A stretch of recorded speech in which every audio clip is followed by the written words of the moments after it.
꾸안꾸와 꾸꾸, 내추럴 메이크업부터 커버 메이크업까지 요즘 화장은 꾸미기를 넘어서 거의 예술의 경지에 다다르고 있죠. 어떤 이유로든 얼굴에 치장을 하는 화장의 역사는 생각보다 유구한데요. 인류는 언제부터 무슨 목적으로 화장을 했으며 옛날에는 올리브영도 없었는데 어떤 화장을 했을까요? 오늘의 교양만두는 화장과 미용의 역사입니다.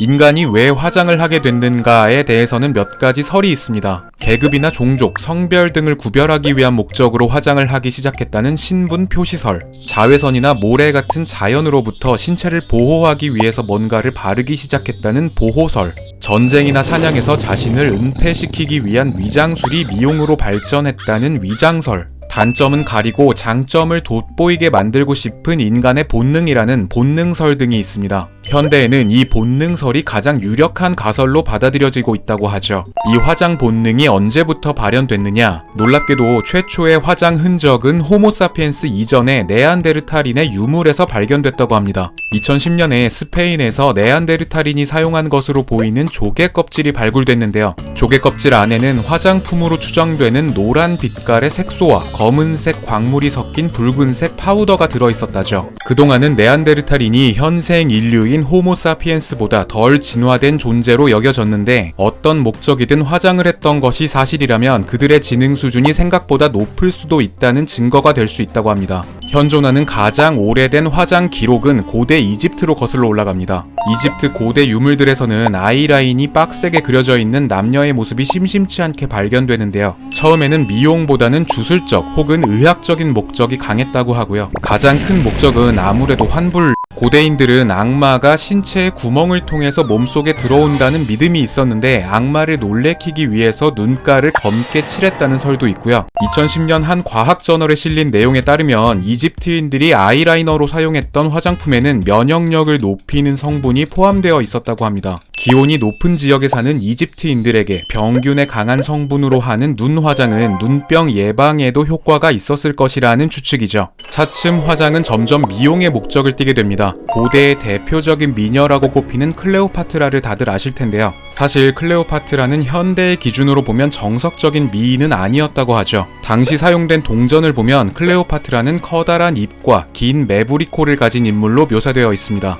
실제 그녀는 노력을 통해서 자신이 생각하는 장점은 부각시키고 단점은 보완할 줄 아는 화잘알이었던 것 같은데요. 그녀의 화장법에 대한 정확한 기록은 남아있지 않지만 당시 이집트 화장을 통해서 유추해 본다면 코올이라는 재료로 눈썹을 칠하고 속눈썹과 눈 점막까지 채워서 눈을 커 보이도록 만들고 청록색의 염료를 두 눈두덩이에 칠해서 신비로운 느낌을 주지 않았을까 싶습니다. 또 당시에는 키스라는 문화가 없었고 때문에 입술은 매력 포인트가 아니어서 입술 화장은 하지 않았다라는 견해도 있고 클레오파트라가 최초로 식물에서 붉은색을 추출해서 입술에 칠했다는 설도 있습니다. 동서양 모두 예전부터 좀처럼 바뀌지 않는 미의 기준 중 하나가 바로 백옥같이 희고 잡티 하나 없는 피부죠. 고대 그리스에서도 하얀 피부가 선망의 대상이었던 것 같습니다. 계급이 낮을수록 땡볕에서 고생하느라 피부가 그을려서 검고 상류층일수록 육체 노동과는 거리가 멀기 때문에 피부가 하얗다는 편견이 당시에도 있었던 건데요. 계급사회에서 하얀 피부는 결국 귀티의 상징일 수 있었던 거죠. 그리스의 여성들은 더 하얀 피부를 갖기 위해서 밤에 곡물가루를 얼굴에 바르고 아침에는 우유로 씻어내는 일종의 팩을 즐겨 했다고 합니다. 16세기 영국에서는 하얗다 못해 지금 보면 약간 무서운 화장법이 퍼지는데요. 이 밀가루 화장법을 유행시킨 엘리자베스 1세 여왕은 천연두 흉터를 가리기 위해서 얼굴에 분을 두껍게 쌓기 시작했다고 하죠. 셀럽이 하면 뭐든 좋아 보이는 것이 인지상정, 이게 멋져 보였는지 많은 사람이 엘리자베스의 화장법을 따라하게 됐다고 합니다. 그런데 당시 파우더로 사용했던 가루에는 위험한 물질이 포함되어 있었다고 하죠. 바로 납과 수은인데요. 다량의 납이 인체로 들어가면 구토나 빈혈, 경련, 신경과민 등을 일으킵니다. 또 수은의 경우에는 일시적으로 피부를 탱탱하게 해주는 효과가 있지만 독성이 있어서 결국에는 피부가 망가지고 머리카락과 치아까지 빠지게 된다고 하죠. 때문에 실제 당시에는 납 중독으로 건강이 악화돼서 단명하는 이들이 꽤 많았다고 합니다. 백이민족이어서 그런지 흰 피부에 대한 열망은 우리 조상님들도 만만치 않았는데요. 열국시대까지 피부를 하얗게 하려고 오줌으로 세수를 했다는 기록이 있고요. 여러분도 아시는 단군 신화에는 곰과 호랑이가 인간이 되기 위해서 굴에서 쑥과 마늘만 먹으면서 수련을 쌓는 이야기가 나오죠. 일부에서는 이 신화 속 내용에 대해서 이렇게 100일 동안이나 햇빛까지 차단해 가면서 맛없는 음식으로 버티게 한 이유가 전통적으로 민간에 미백 효과가 있다고 알려졌던 쑥과 마늘을 통해서 피부를 맑게 만들기 위한 시험일 수 있다는 해석을 하기도 합니다. 또 삼국시대에는 신라의 화랑들이 분화장을 즐겨 했다고 하죠. 신라는 아름다운 육체에 아름다운 정신이 깃든다는 영육일치의 영향으로 꾸미기 문화가 꽤나 발달했던 것 같습니다. 692년에는 신라의 한 승려가 일본에서 연분을 만들어서 상을 받았다는 기록도 있죠.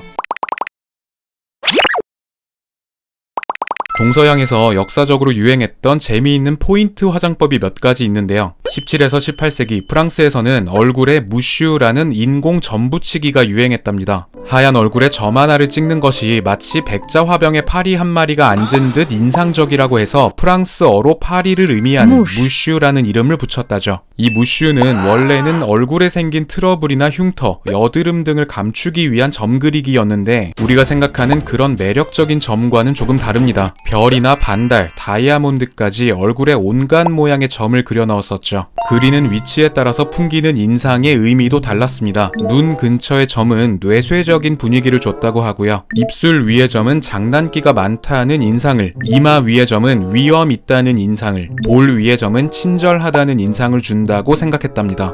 무슈와 더불어서 18세기에는 연지, 즉 볼터치가 선풍적인 인기를 끕니다. 특히 귀족들은 무도회를 갈 때 작은 상자 같은 파우치에 무슈와 연지를 챙겼다는데요. 무도회가 보기에는 화려해 보이지만 생각보다 빡센 행사라서 꽤 강한 체력을 요구하는데 이때 화장도 지워지고 피로에 쩔어버린 얼굴에 바로 이 연지로 다시 생기를 불어넣어 주려 했다는 것이죠.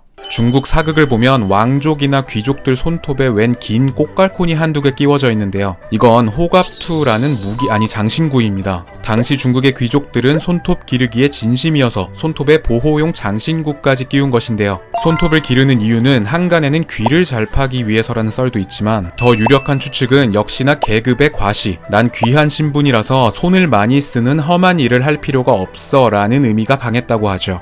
역사적으로 인류는 다양한 이유로 화장을 해왔습니다. 미래의 인류는 어떤 이유로 또 어떤 화장을 하게 될까요?